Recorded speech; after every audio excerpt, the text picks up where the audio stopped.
The mirror.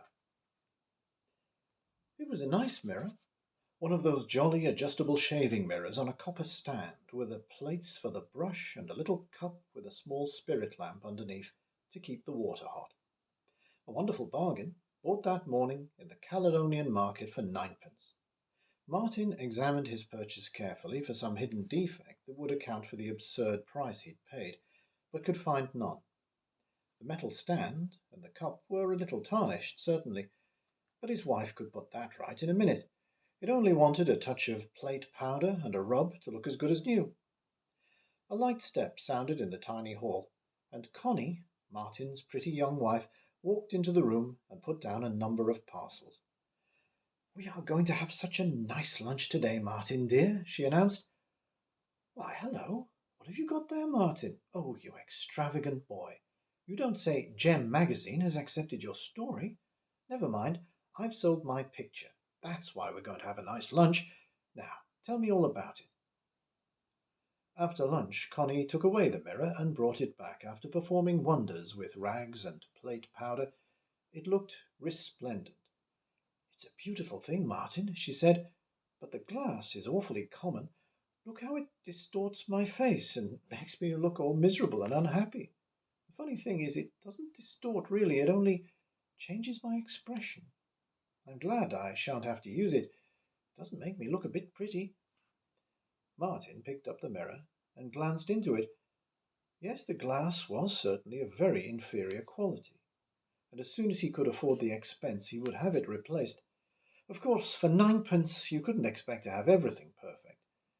And come to think of it, he had noticed something funny in his expression when he bought the mirror, but the distortion was so slight, and the price asked was so exceedingly small, that he thought no more about it. It was quite an event for Martin to sell a story, or Connie a picture, so the rest of the day was devoted to celebrating Connie's success.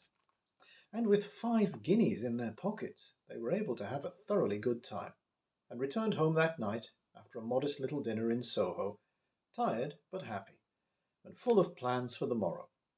Connie would set to work at once upon a fresh picture for the same dealer, who'd seemed pleased with her work, and Martin would go on with a brand new story for Star magazine. The theme would be the story of the mirror he'd bought that day, and how it reflected in its glassy depths the struggles of a young husband and wife, artists both, their happiness even in hard times, and their final success crowned with fame. That, Martin declared, would make a great story. When the morning came, bright, sunny, Connie got up and lit the little spirit lamp on the stand of the mirror and awoke Martin. "Get up now, Martin, and get dressed and shaved, while I go and get the breakfast." Sleepy still, Martin got up and yawned. He tested the temperature of the shaving water, and stropped his razor, and looked at himself in the glass. He was growing old, he thought. Fascinated in some strange fashion, he gazed steadily at his reflection. He was looking worried and anxious. Well, didn't he have enough to make him worried? Look at the dog's life he led, always working and always poor and unsuccessful. And his wife was a constant drain on his purse. Horrible thoughts pressed upon his brain, seeming to pour from the reflected image in the glass, dreadfully changed now and filled with an evil purpose. It was the face of Martin, with the soul of a devil. Martin shivered as an awful thought struck him. He was holding a razor. The wicked eyes in the mirror, filled with a look of fiendish triumph, held him as he slowly raised his arm. A stream of blood trickled under the door as Connie called out to her husband, "Come along, Martin, old boy. Breakfast